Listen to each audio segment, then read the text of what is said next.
I'm Hayley. And I'm Luke.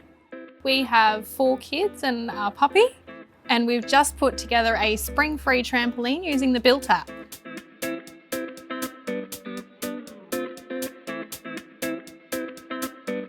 If you're building the Springfree trampoline yourself, what you do is you'll open the box and you'll have a look at the instruction manual. You'll find a QR code in there. You scan that with the camera on your phone and it will take you to a link to download the BILT app. You choose which trampoline you'd like to use and then it'll take you step by step from the beginning to the end.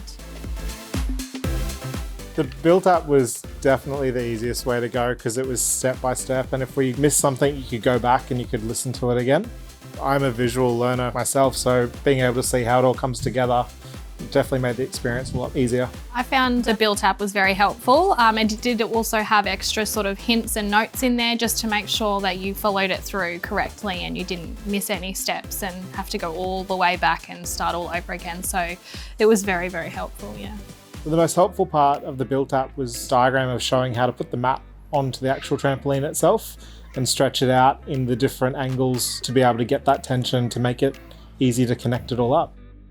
I would tell other parents attempting to install a Springfree, definitely download that app. It was an absolute godsend and it definitely made the process a lot smoother.